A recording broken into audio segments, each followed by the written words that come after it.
And she went for it. Got the second serve. Tried to line up down the line. Caught it late.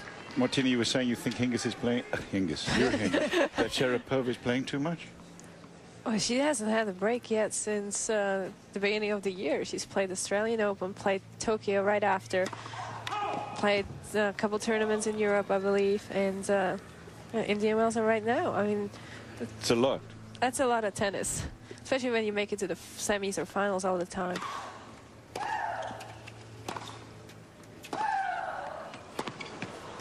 That's long, and here are set points for Sharapova. Is that something you would have done differently, Martina, looking back? Played a little bit less when you first started? Well, actually, I played a lot of tennis. I played also the doubles and mixed doubles. So would you have tried to play less or no? I think when you're that young, you recover much more quickly, and I think this is the best time for her as her body developed, and this is the best time for a woman to play tennis. That one sails, still set point for Sharapova. Good first serve from Venus to save the first set point.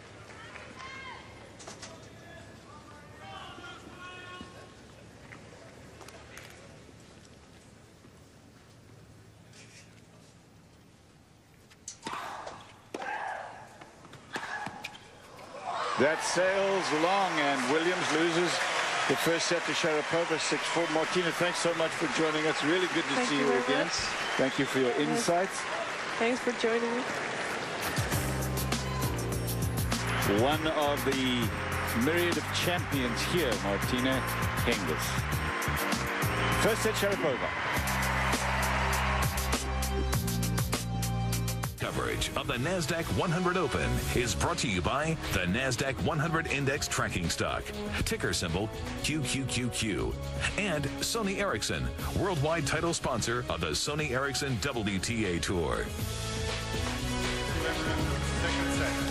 Live coverage of the NASDAQ 100 Open. It's women's semi-final day. Venus Williams and Maria Sharapova, 8 and 2 seeds respectively.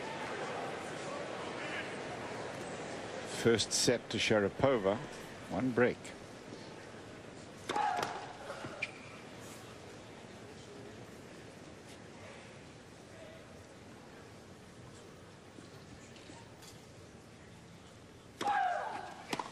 Mary Jo, the set really hinged on a couple of forehands hit long, didn't by Venus, right? Really, it was a couple loose points in that last service game that caused her the first set. I mean, she was very even with Sharapova throughout. But Sharapova's at that high level that you have to stay with her. You can't drop. 30 love. She's serving as well as she can serve, Sharapova. 78% of first serves. Winning 76% of them. She hasn't lost a point on her second serve. Well, I thought it was interesting hearing Martina say a lot of things, but two of them especially. One was that Kim would be #1 at the end. Obviously, you know, that was, I mean, there's a lot of competition for that. But the other thing she mentioned is Sharapova's serve, with which I entirely agree. It's a huge part of her arsenal. I mean, she says, if I had Sharapova's serve, I'd come back. Right.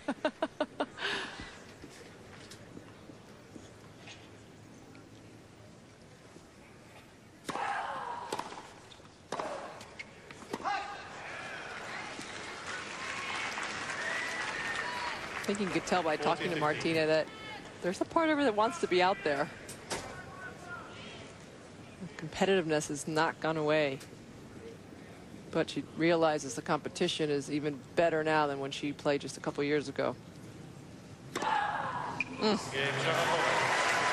Sharapova wins the first game of the second. She hasn't been broken in this match yet. Let's take a look at our NASDAQ 100 match summary so far. Pretty close between the two of them. The biggest difference was the break of serve at 5-4 for Sharapova, but they both served well the entire first set. Venus let her guard down for just a second in that last service game, and that's what cost her the set. So she's got to somehow remain positive now at the start of the second set. Continue to serve well, stay aggressive, and wait for hopefully that moment to come from the other end of the court. Sharapova, born in Siberia, and then Sochi, Russia, Black Sea Resort, and then Florida, which is a move that everyone is pretty much familiar with.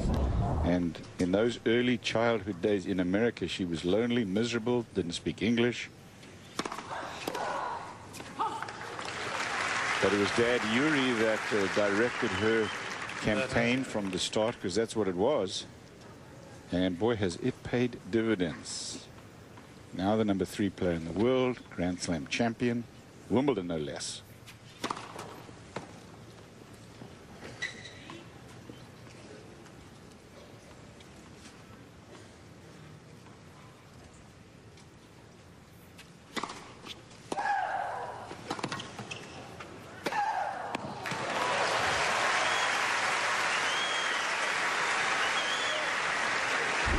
I said last week at the Pacific Life that I felt that Sharapova was playing better now than when she won Wimbledon, and every time I see her play, she seems like a more complete player.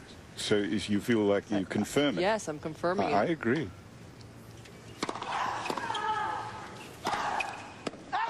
Well, she's only 17. I mean, she's yet to turn 18. So she's learning all the time as well. I mean, she's got a maturity thing that she's still going to benefit from. Well, she's not content just to be 3 in the world or just to have won Wimbledon. She wants to win more titles. She wants to reach number 1.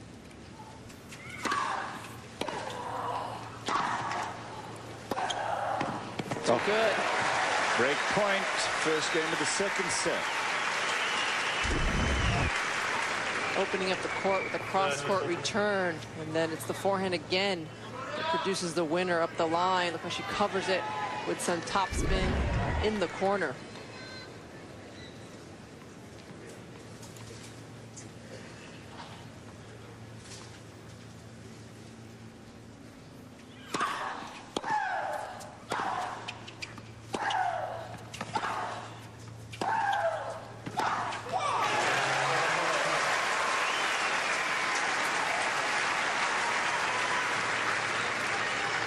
Break a serve, Maria Sharapova, 2 games to love coming up next on ESPN2 at 3 o'clock.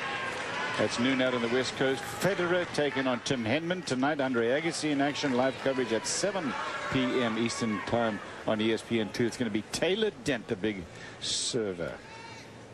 These pictures courtesy of our friends at Goodyear Tire and Rubber Company.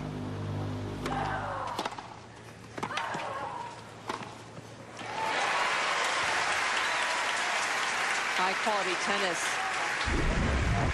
We're watching from both players. Venus knows that Maria is playing her best, so she's got to force the issue. She's got to get up there and apply more pressure. Look at that. Both players in the positive. It's been a clean match, hasn't it? It really has. That's what we were expecting, because they both, coming into the semifinal, played so well in their quarterfinals. And it's carried over. By her quarterfinal win over Serena, Venus ended a 6-match, 3.5-year losing streak to her younger sister.